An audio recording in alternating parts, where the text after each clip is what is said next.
Hi, hello, good morning po. Ganda na po ng mga bonggabilya ko. Ang daming mga bulaklak. Praise God. Salamat sa Panginoon. Thank you, Lord. Ganda po. Ganda nila. Yan o. Kasalukuyan pa po na nagpapalabas sila ng bulaklak. Yan o. Ganda po.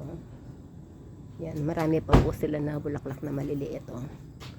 Yan. Kasalukuyan po naglalabas sila ng mga bulaklak. Ganda po. Thank you, Lord. Bawat suli po, naglalabas po ng mga bulaklak. Bawat suli. Yan, nagkakaroon po ng suli sa ibaba din. Itong variegated po na to na pink and white. Dati nung pinuputulan ko sila, nagtampo. Puro white na po yung linalabas niya. Kala ko, na-pick po ako sa garden. Kasi yung bulaklak po niya, naging puti. Ayan, hindi ko na po siya pinuputulan. Inaayos ko na lang po yung mga suli niya. Yan. Yan po, naglabas na po siya ng pink na bulaklak.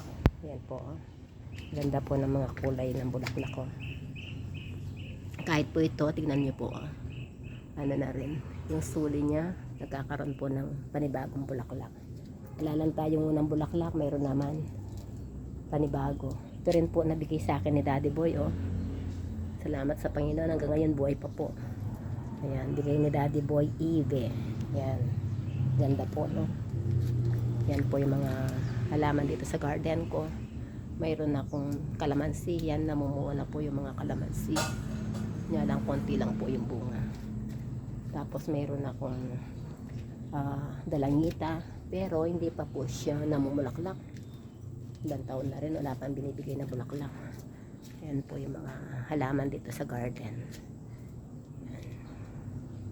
Ayan po.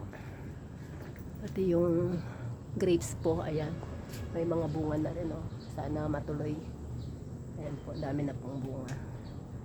Ayan. Pati po yung mulberry. Ayan.